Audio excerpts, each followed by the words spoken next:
Halo semuanya, selamat datang di podcast Kelompok 5. Hari ini kita akan membahas topik yang sangat penting, yaitu pelecehan seksual, terutama di lingkungan kampus ya. Nah, hari ini kita kedatangan dengan siapa? Nama saya Ben. Nama saya Betty. Dan nama saya Matthew. Nah, untuk membantu kita memahami lebih dalam, kita sudah kedatangan Ben, seorang mahasiswa ya, mahasiswa di salah satu kampus. Nah, terima kasih sudah datang ya kalian. Terima kasih sudah mengundang saya juga. Iya. Baik, sebelum masuk lebih jauh ya, mungkin kita bisa mulai dari dasar dulu. Sebenarnya apa itu pelecehan seksual? Pelecehan seksual itu merupakan sebuah hinaan atau omongan terhadap fisik seseorang. Contohnya yang sering kasus Indonesia adalah perempuan. Nah, itu salah satu contoh pelecehan seksual. Nah, Ada faktornya itu karena apa itu? Bisa jadi karena lelaki tidak tahan atau baju dari seorang perempuannya terlalu terbuka hingga mengundang-undang yang tidak baik. Oh, berarti tapi di kampus itu biasa bentuk pelecehan seksual seperti apa? Apakah nanti di luar sama di medsos itu beda? Beda bisa jadi karena kalau di kampus biasanya adalah merupakan obrolan antara seseorang kelompok mengomongi tentang seorang perempuan gitu. Itu biasanya pelecehan juga.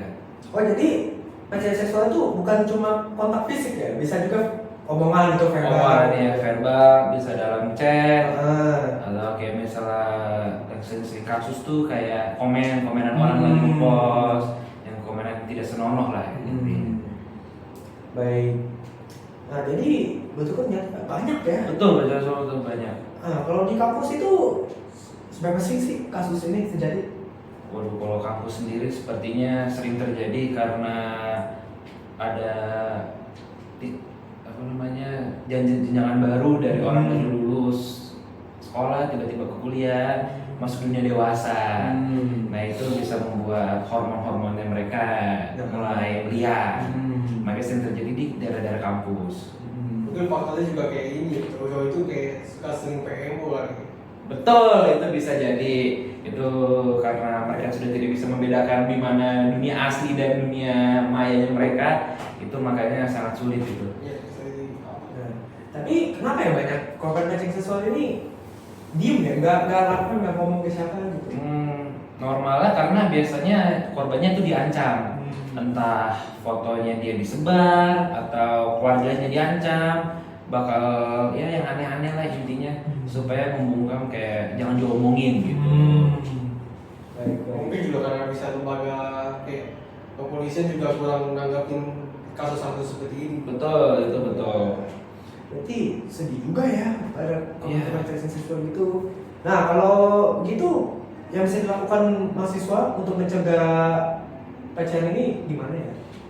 Dan itu untungnya ya beberapa dari beberapa tahun belakangan ini sudah banyak kampus yang sudah ada dosen pembimbing, konseling untuk membicarakan hal-hal kayak gini supaya ya bisa diminimalisir atau lebih baik tidak ada kejadian pelecehan seksual seperti ini. Oke.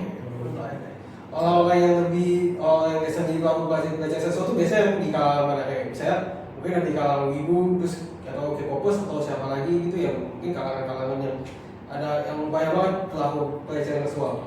Jujur pelaku seksual itu bisa dalam banyak sekali kawasan, tidak hanya satu, bisa jadi dengan ibu kayak popers itu bisa jadi ada orang yang kirim sana akhirnya melakukan pelecehan seksual karena bisa dibilang ya ini hal normal lah, hormon jatuhnya kan.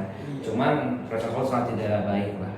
Mungkin karena ini juga ya K-pop itu kan akan ada idol gitu jadi mungkin kalau misalnya ada cewek itu pasti idol hormonnya langsung naik. Iya betul, dengan teknologi yang semakin maju, AI yang semakin bisa menyebar ke dunia mana-mana, akhirnya ya makin hancur.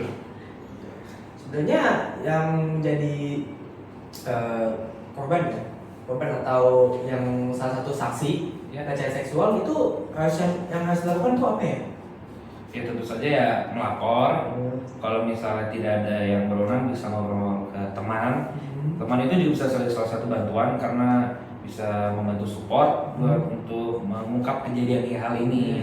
Apalagi dengan tadi teknologi sebelum ini kita bisa lakukan sosial media, itu bisa kita ubah-ubah. Banyak sekali kok kasus pelecehan seksual dilaporkan di sosial media. Oh iya, sudah nemu sih emang sih. Iya.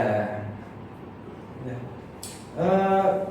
Dalam kampus ini, karena dalam menangani kasus pelecehan seksual itu sebenarnya gimana ya?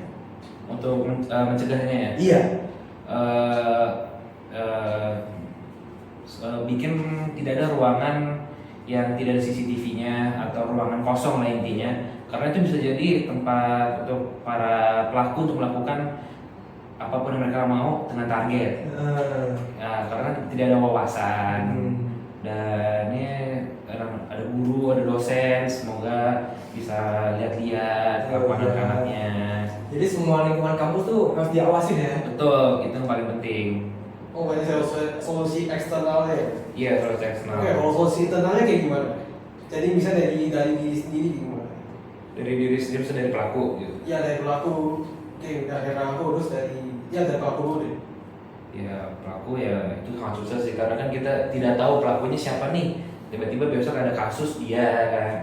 Ya harusnya sih sadar diri duluan, ini kawasan pendidikan, bukan tempat yang aneh-aneh. Iya. Dan yang dilakukan pelecehan seksual kan itu tindakan kriminal ya. Betul, itu ya betul. Soalnya ceweknya nggak mau Nggak gitu mau. kan. Iya. Iya betul. Kalau dia nggak mau tuh wah udah parah banget. Bahaya ya. Nah, terima kasih banyak Ya. untuk Ben. Terima kasih. Saya yakin ini sangat membantu banyak orang untuk lebih memahami pentingnya mencegah pelecehan seksual ya, terutama di kampus. Betul. Ya. Buat teman-teman yang mendengarkan, ingatlah bahwa kalian tidak sendiri.